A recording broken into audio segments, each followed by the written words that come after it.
సుపరిపాలన స్వర్ణాంధ్రప్రదేశ్ కార్యక్రమాన్ని కూటమి ప్రభుత్వం వాయిదా వేసింది. రాష్ట్రంలో కూటమి సర్కార్కు ఏడాది పూర్తయిన సందర్భంగా కృష్ణా జిల్లాలోని పోరంకి వద్ద సభను ఏర్పాటు చేశారు. అయితే గుజరాత్లోని ఘోర విమాన ప్రమాదం జరగడంతో ఈ కార్యక్రమం రేపటికి వాయిదా పడింది. అహ్మదాబాద్లో జరిగిన విమాన ప్రమాదంపై CM Chandrababu, deputy CM Pawan Kalyan దిగ్భ్రాంతి వ్యక్తం చేశారు.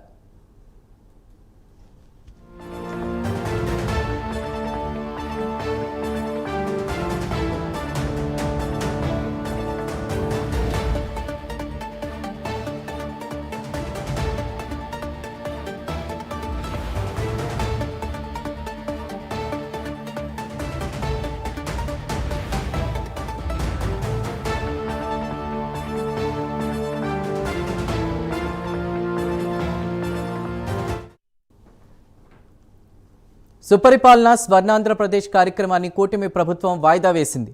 రాష్ట్రంలో కూటమి సర్కార్కు ఏడాది పూర్తయిన సందర్భంగా కృష్ణా జిల్లాలోని పోరంకి వద్ద సభను ఏర్పాటు చేశారు. అయితే గుజరాత్లోని ఘోర విమాన ప్రమాదం జరగడంతో ఈ కార్యక్రమం రేపటికి వాయిదా పడినట్టు తెలుస్తోంది. అహ్మదాబాద్లో జరిగిన విమాన ప్రమాదంపై CM Chandrababu, deputy CM Pawan Kalyan దిగ్భ్రాంతి వ్యక్తం చేశారు. పూర్తి వివరాల్ని మా ప్రతినిధి శ్రీనివాస్ అందిస్తారు. శ్రీనివాస్. Okay, thank you. ఏదైతే ఈరోజు జూన్ 12 సరిగ్గా ఏడాది రాష్ట్రంలో కూటమి ప్రభుత్వం అధికారంలోకి వచ్చి ఈ రోజుతో కూడా ఏడాది కావస్తుంది. అయితే ఈ నేపథ్యంలోనే కూటమి ప్రభుత్వం ఏడాది పాలన సందర్భంగా కూడా ఈరోజు రాష్ట్ర వ్యాప్తంగా కూడా ఒక వేడుక కార్యక్రమం నిర్వహించాలని చెప్పేసి కూడా కూటమి సర్కార్ భావించింది. ఇందులో భాగంగానే ఈరోజు రాష్ట్ర వ్యాప్తంగా కూడా అటు జనసేన పార్టీ నేతలు కావచ్చు, అలాగే టీడీపీ నేతలు కావచ్చు, టీడీపీ మంత్రులు, అలాగే ఎమ్మెల్యేలు, జనసేన పార్టీకి చెందిన ఎమ్మెల్యేలు, మంత్రులు అందరూ కూడా పెద్ద ఎత్తున కూడా రాష్ట్ర వ్యాప్తంగా ఈ తొలి ఏడాది పాలన సుపరిపాలన తొలి అడుగు అనే కార్యక్రమం పేరున కూడా రాష్ట్ర వ్యాప్తంగా కూడా పెద్ద ఎత్తున కూడా ఈరోజు ప్రతి జిల్లాలో మండల స్థాయిలో కూడా ఒక ఘనంగా వేడుకలు నిర్వహించారు. అయితే ఈ నేపథ్యంలోనే ఈ ఏడాది జూన్ 12 ఏర్పడిన ప్రభుత్వం తొలి ఏడాది పూర్తి కావడంతో ఈరోజు విజయవాడలోని ఇక్కడ పోరంకి వద్ద ఉన్న మురళీ రిసార్ట్లో కూడా ఒక ఘనంగా పెద్ద వేడుక నిర్వహించాలని చెప్పేసి కూడా ప్రభుత్వం భావించింది. అయితే ఇప్పటికే ఈ మురళీ రిసార్ట్లకు సంబంధించి ఈ కార్యక్రమానికి సంబంధించి పెద్ద ఎత్తున కూడా ఏర్పాట్లు చేశారు. అయితే 5 గంటలకు ఇక్కడికి సీఎం చంద్రబాబు నాయుడుతో పాటు, అలాగే డిప్యూటీ సీఎం పవన్ కళ్యాణ్తో పాటు, అలాగే రాష్ట్ర మంత్రులు, ఎమ్మెల్యేలు, ఇతర ఎంపీలు, ఎమ్మెల్సీలు కూడా ఇక్కడికి రావాల్సిన నేపథ్యం ఉంది. అయితే మరి కాసేపట్లో ఈ కార్యక్రమం ప్రారంభం కావాల్సి ఉండగా ఒక్కసారిగా ఈ కార్యక్రమం వాయిదా పడింది. అంటే గుజరాత్ రాష్ట్రంలోని అహ్మదాబాద్లో అక్కడ విమాన ప్రమాదం జరిగింది. అక్కడ లండన్కు, అంటే గుజరాత్ అహ్మదాబాద్ నుంచి ఎయిర్పోర్ట్ నుంచి లండన్కు బయలుదేరిన విమానం టేకాఫ్ అయిన కొద్ది క్షణాల్లోనే అక్కడ ఫ్లైట్ ఒక్కసారిగా కుప్పకూలిపోయింది. ఈ ప్రమాదంలో దాదాపు 242 మంది అక్కడ చనిపోవడం జరిగింది. దీంతో ఈ ఘటన తెలుసుకున్న వెంటనే ముఖ్యమంత్రి చంద్రబాబు నాయుడు తీవ్ర దిగ్భ్రాంతి వ్యక్తం చేశారు. అలాగే డిప్యూటీ సీఎం పవన్ కళ్యాణ్ కూడా ఈ అహ్మదాబాద్ విమాన ప్రమాదం పైన కూడా ఆయన కూడా తీవ్ర దిగ్భ్రాంతి వ్యక్తం చేశారు. అయితే 242 మంది ఈ ప్రమాదం చనిపోవడం పైన కూడా సీఎంతో పాటు, డిప్యూటీ సీఎంతో పాటు మొత్తం కూడా విచారం వ్యక్తం చేస్తారు. ఈ నేపథ్యంలో ఇక్కడ మరి కాసేపట్లో ప్రారంభం కావాల్సిన ఏదైతే మురళీ రిసార్ట్లో ఈ సుపరిపాలన తొలి అడుగు అనే కార్యక్రమం ఉందో, ఆ ఏడాది పాలన పూర్తయిన సందర్భంలో ఏర్పాటు చేసిన కార్యక్రమాన్ని కూడా ఈ విమాన ప్రమాదం నేపథ్యంలో కూడా దీన్ని వాయిదా వేస్తూ కూడా ప్రభుత్వం నిర్ణయం తీసుకుంది.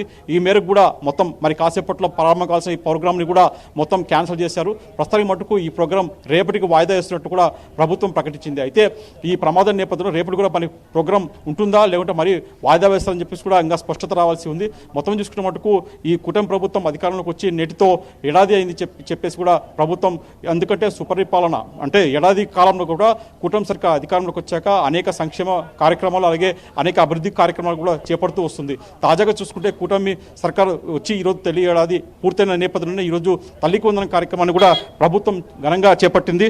రాష్ట్ర వ్యాప్తంగా చూసుకుంటే దాదాపు 67 లక్షల మంది పిల్లలకు కూడా, విద్యార్థులకు కూడా, 1వ తరగతి నుండి ఇంటర్మీడియట్ విద్యార్థులకు కూడా మొత్తం కూడా వాళ్ళకి తల్లికి వందనం పేరుతో కూడా దాదాపు ప్రతి ఒక్క విద్యార్థికి వాళ్ళ తల్లి అకౌంట్లో కూడా దాదాపు 13,000 జమ అయ్యే విధంగా కూడా ఈరోజు దాదాపు 10 లక్షల కోట్ల రూపాయలను కూడా ఈరోజు 10,000 కోట్ల రూపాయలు కూడా ఈరోజు ప్రభుత్వం నిధులు విడుదల చేసింది.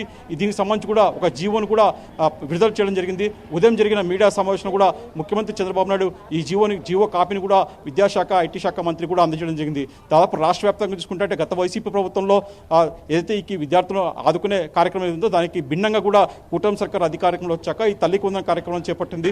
అంటే ఇంట్లో గత వైసీపీ ప్రభుత్వంలో కేవలం ఇంట్లో ఒక విద్యార్థికి మటుకు, ఒక పిల్లవానికి మటుకే ఈ కార్యక్రమాన్ని ఇచ్చే కార్యక్రమం చేపట్టింది. అయితే ఇప్పుడు కూటమి సర్కార్ అధికారంలోకి వచ్చాక ఇంట్లో ఎంతమంది పిల్లలు ఉన్నా కూడా, అంటే ఒకరు కాదు ఇద్దరు కాదు ముగ్గురైనా సరే ఉన్నా కూడా ప్రతి ఒక్క విద్యార్థిని ఆదుకునే విధంగా కూడా ఈ తల్లికి వందనం కార్యక్రమం చేపట్టింది. అలాగే చూసుకుంటే ఇటీవల ఉచిత గ్యాస్ సిలిండర్ కావచ్చు, అలాగే రేపు వచ్చే ఆగస్టులో రాష్ట్రంలోని మహిళలందరూ కూడా ఉచిత ఆర్టీసీ బస్సు ప్రయాణం కూడా చేపట్టే విధంగా కూడా ఏదైతే సూపర్ 6లో హామీలు ఇచ్చిందో ఆ హామీలన్నీ నెరవేర్చుతూ కూడా కూటమి సర్కార్ ముందుకు వెళ్తుంది. ఒకవైపు అమరావతి రాజధాని ప్రాంతాన్ని అభివృద్ధి ముందుకు వెళ్తుంది. మరోవైపు చూసుకుంటే పోలవరం అలాగే బనకచర్ల ప్రాజెక్టు వంటి కీలకమైన ప్రాజెక్టు కూడా ఇప్పటికే ప్రభుత్వం శ్రీకారం చుట్టింది. ఇప్పటికే పోలవరం ప్రాజెక్టు పైన పూర్తిస్థాయిలో దృష్టి పెట్టింది. అలాగే రాజధాని ప్రాంతంలో చూసుకుంటే మరోవైపు దాదాపు 40,000 కోట్ల రూపాయలకు సంబంధించిన అభివృద్ధి పనులకు సంబంధించి కూడా ఇప్పటికే కొన్ని కీలకమైన నిర్మాణం కూడా కొనసాగుతూ వస్తున్నాయి. అయితే ఒకవైపు అభివృద్ధి, మరోవైపు ప్రజలకు సంక్షేమ కార్యక్రమాలు, మరోవైపు చూసుకుంటే రాష్ట్రాన్ని పారిశ్రామికంగా అభివృద్ధి చెందే విధంగా కూడా కూటమి సర్కార్ ముందుకు వెళ్తుంది. అలాగే ఒకవైపు చూసుకుంటే ఐటీ పరిశ్రమలు కూడా అంటే విశాఖ కేంద్రంగా ఐటీ హబ్బును ఏర్పాటు చేయాలని చెప్పేసి ప్రభుత్వం భావిస్తుంది. ఇప్పటికే కొన్ని కీలకమైన సంస్థలు కావచ్చు, అక్కడ చూసుకుంటే ప్రధానంగా TCS కావచ్చు, అలాగే గూగుల్ వంటి సంస్థలు కూడా ఇక్కడ రాష్ట్రంలో పెట్టుబడులు పెట్టే విధంగా ముందుకు వచ్చే నేపథ్యం ఉంది. అయితే ఒకవైపు పారిశ్రామికంగా, మరోవైపు ఐటీ అభివృద్ధి లక్ష్యంగా కూడా ప్రభుత్వం ముందుకు వెళ్తుంది. అదేవిధంగా చూసుకుంటే ఇక్కడ రాష్ట్రంలో టూరిజం, పర్యాటక రంగాన్ని కూడా పూర్తి స్థాయిలో అభివృద్ధి చెందే విధంగా కూడా ప్రభుత్వం ముందుకు వెళ్తుంది. ఇలా ఒకవైపు రాష్ట్రాన్ని ఆర్థికంగా అభివృద్ధి ముందు తీసుకెళ్తూనే మరోవైపు సంక్షేమ కార్యక్రమాలు కూడా ప్రవేశపెడుతూ ఏదైతే సూపర్ 6 ఎన్నికల్లో సూపర్ 6 హామీలు ఇచ్చిందో ఆ హామీలు నెరవేర్చుతూ కూడా కూటమి సర్కార్ ముందుకు వెళ్తుంది. ఒక సంవత్సరంలోనే గతంలో చూసుకుంటే మటుకు గతానికి భిన్నంగా గత 5 ఏళ్ల వైసీపీ పాలన, ప్రస్తుత వైసీపీ పాలన చూసుకుంటే మటుకు ప్రస్తుత కూటమి సర్కార్ పాలన మటుకు ఎన్నో అభివృద్ధి కార్యక్రమాలు, ఎన్నో సంక్షేమ కార్యక్రమాలు ముందుకు వెళ్తుంది.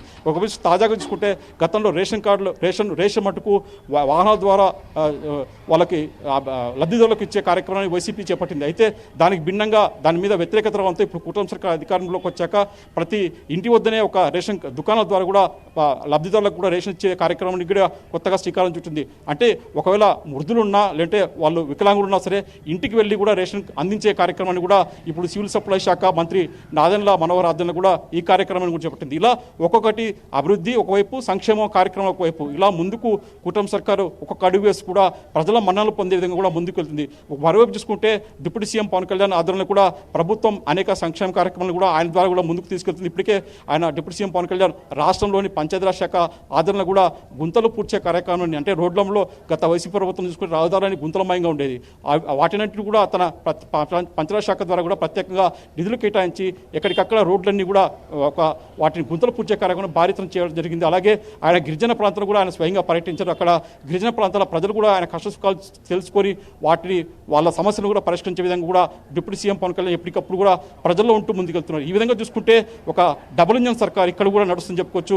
ఇక్కడ రాష్ట్రంలో మటుకు కూటమి సర్కార్ ఆధ్వర్యంలో మటుకు ఒకవైపు రాష్ట్రాన్ని అభివృద్ధి ముందుకు తీసుకొచ్చు, పరిశ్రమలు తెచ్చే విధంగా, అలాగే ఐటీ అభివృద్ధి చేసే విధంగా, మరోవైపు చూసుకుంటే సంక్షేమ కార్యక్రమాలు చేస్తూ కూడా ముందుకు వెళ్తుంది. ఈ నేపథ్యంలోనే ఈరోజు జూన్ 12 కూడా సరిగ్గా ఏడాది కార్యక్రమం పూర్తయింది. ఈ ఏడాది పూర్తయిన సందర్భంగా కూడా పాలన ముందుకు తాగుతున్న నేపథ్యంలో మరో 4 ఏళ్లు కూడా సుపరిపాలన అందించే విధంగా కూడా ఈరోజు సుపరిపాలనలో తొలి అడుగు అనే కార్యక్రమం చేపట్టింది. అయితే ఈ కార్యక్రమాన్ని ఘనంగా నిర్వహించాలని చెప్పి ప్రభుత్వం భావించింది.